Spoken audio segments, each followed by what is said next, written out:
yung kanilang plantation ng talong. Nandito sila ngayon.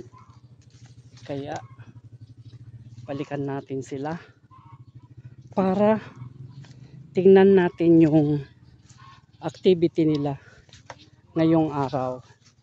Nandito po sila sa kanilang malawak na plantation ng talong. Si Tatay Fernando, kilala siya sa Tatay Andong. Agborboras kayo ng kal? Ila ko yun. Kuni, adosaha kwa. Hanga malungtot. Aman yung gisida ka. Ay, may nakakwa. Adaw mo tidadak ko lang. Pero kumadala. Uwan, sige lang tayo tuloy. Kali nga na kumakakwa ka. Dato, pamursa nga ulay lang agbistard daraw. Ay, DJ ko na. Hindi ko ito pamursa. Ay, Kano, iso dito. kilungar na pabutay. Kalkalingan na ako. Nga DJ kaimas na. Hindi nga siya. Tadi kilungar na pabutay. Uwan, sige, tuloy ulat to. Andito si Inang Upeng, ang kanyang pangalan ay Guadalupe, pero mas kilala siya sa pangalan na Upeng. Kumusta Inang? Ilan taon ka na Inang? 71. Kabo-birthday mo lang? Oo, September 16. Happy birthday. Binibidyo ko itong si Uncle kasi pag siya ay naging sikat ay baka naman kwan. Meron tayong ano. Ayun oh, malaki oh. Hindi na pwede yan. Ito oh. Napakasipag nilang mag-asawa. Diyos ko, marami silang taloning farmer. Oh, ang kanilang plantation dito. Yung abot tanaw mo hanggang doon sa bundok ay kanila. Oh, isa sila sa egg. Mga kanto di ko. Madamdam, mga lak na madamdam. Isa sila sa eggplant plantation. Nakailang buras dadto yun. Adot na buras dadto yun. Pang buhay. Pero manot anak mo Inang. Upat. Oh, nakalpas dami na. Una, successful lahat. Ang kanilang mga anak. Lahat ay may trabaho na, mga professionals. Oh, actually itong pagtatanim nila ay pastime lang nila yan. Pero kumikita pa rin sila, oh, 'di ba? Para sa kanilang mag-asawa lang yan, sobra-sobra. 71. Isi ka Uncle Manotaw Maun. Ha? 73, pero tingnan nyo, oh, ang lakas pa nila. Samantalang ako 56. Marami nang nararamdaman. Oo. Lahat ng trabaho ng magsasaka, kayang-kaya niya. Agarado. Nagtugtugawa na dyan ka. Marina nga man eh. Ay, pag nagtugtugaw, makariin natin sakit TV bagay. Nadagsin di bagay. Wow. Aduman da ito yung ano ko. Lahat ng kapitbahay libre ang talong dito. Basta yung mga nagtanim lang. Wala ka to tita, lubok ko. Oo.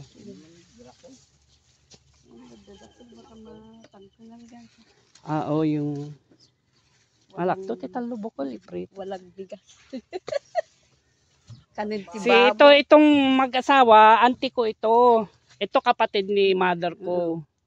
Sabi, wala daw bigas. Maniwala ka. Hindi nila bagay ang walang bigas. Sa duta ang pabayo. Ah. Yun. Dapat yung Ila ko yun. Hindi kita. Ado ito. Karugrogi piyo pa lagtaw. Kaumpisa pa lang po nila. Oh, ang lalaki. So, pang isang kabang bigas ang mapagbebenta. ikaw to yung group chat ni Ha, makita da iji kwa. Ruel ni Rooney kang pag-ayaya na di income ide. Iso garod, gawin kong series nga para pag ano. Sa Facebook pa lang ito. Ay. Pero pagka gumanda yung views, pag marami, naka 1,000 views na yung una. Pagka ano to, magpo-post din ako sa YouTube para pa. Kasi dapat maka-million views. Pero ilang linggo pa lang yun, 2 linggo pa lang yun. Wala pa. Yun ang nauna sa lahat ng pinost kong reels, video. Mas nagustuhan nila yung farming, kaya magko-concentrate ako dito. Ayan no, gaganda ng talong. Tsaka tamang-tama yung ulan.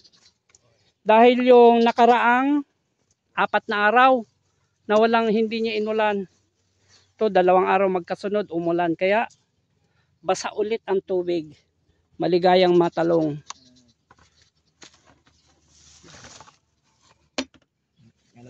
Tsaga nila Tsaga sipag silang mag-asawa. Kami libre. Magpaalam ka lang. Mangalakam to. Malaktot talo lang. Kakto tiklog. Dati intuno mo ikaw. Naima sa diyan. Kaslator. Takon masalag. Di pa intuno nga datarong. May talong at kamatis. Sarap. Kanya ko Ang dami Masarap ang tuno. Daming malalaki lalaki ng bunga. Sa akong tukisan.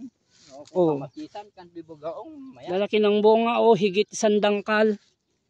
Mano, magkano ng kilo ng talong ngayon yung wholes yung buyer ng Uling deliver ko 50.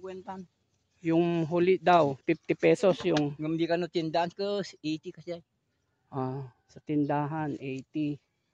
Kasi merong umaangkat dito. Nabayagan ni nang deliver ko. Pero meron yung isang araw binarat nila Dati dua diminggon sa nga na palabasin.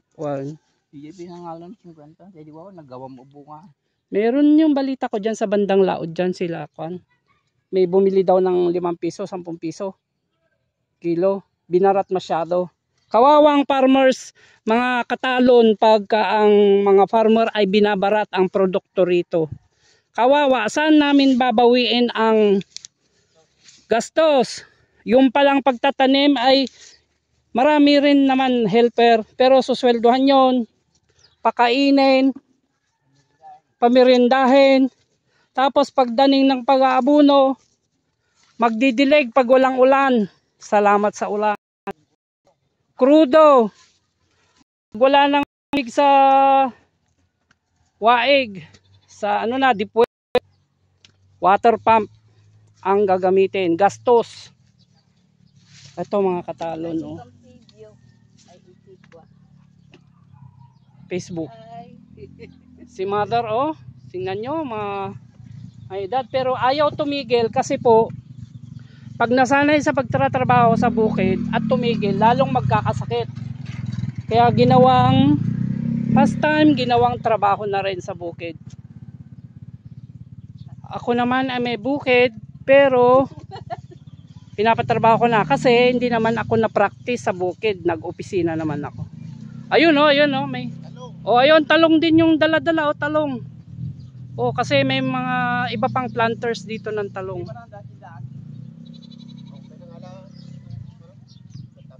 Talong po ang kahit araw-araw na talong. Manaw. Adabay. Naghihintay po sila ng buyer. Ay ko-coordinate nyo dun sa buyer bago mag-ani o kaya pag gusto niyo lang sa tindahan ibibenta. Ayan po, lawak. Yan nga ay hindi pa makukuha lahat ng bunga. After 2-3 araw, mag-aani ulit. Kasi po, sobra po yung, marami po yung supply. Salamat sa ani. Maraming bunga. Isang linggo, 1 linggo, 2 beses daw mag-ani. Kaya, okay na rin, pambawi sa gastos.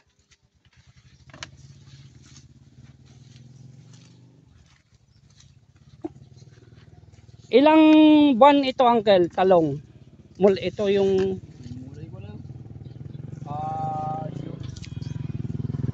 June. Nung June 20, itong taon na to, June 20. June. 20. Itong taon na to. Abutin po ng 2 taon, 3 taon. Abot ng 3 taon. Kasi pag nag-summer na po, medyo matutuyo lang. Pero yan, pagka pinatubigan, abunuhan, aabot ulit ng second season ng cropping nito. Kaya minsan lang magtanim. So abutin pa yata ng 2 o 3 crop season na pag-aanihan. Ang susunod na lang na gastusin ay abuno at patubig. Ito po, pinagpala po ang mga talong. Maraming bunga. Ano.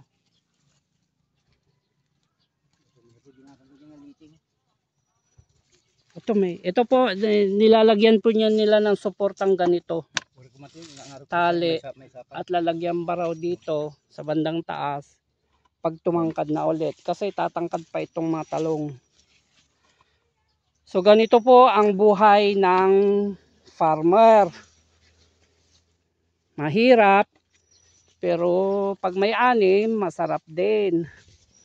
Marami po ang magsasakang nakapagpaaral ng kanilang mga anak dito lang po sa bukid. Actually, marami pong talo na nag-oopisina. Kung yung mga sumusweldo ng 500 arawan, tatalunin po ng magsasaka. Hirap at pagod nga lang. Oh, ang dami pang bulaklak oh. Magiging bunga po lahat yan. Farmers mo itong pagpakanday kiti ko. Empleyado. Yun lang, mababa ang ano. Pero ganun talaga. Kasi yung aangkat, patong presyo din yun. Pagkatapos po nitong anihin, ay isusort pa yan. Kaklasify pa ng size, laki at haba.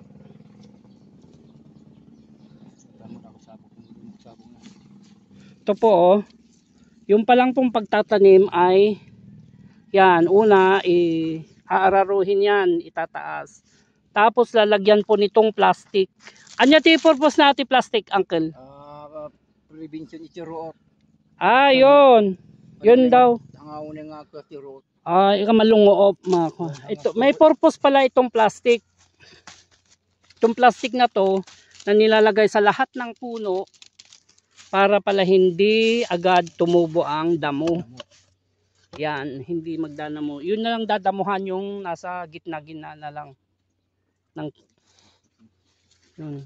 Adupay. Yung ganap madamdama hanggang mamaya pa kayo mag-aanay. Dati lang. Ay, yan na lang. Kami alam nila, babati dyan ang dara ko. Mga duwang sako. Oh.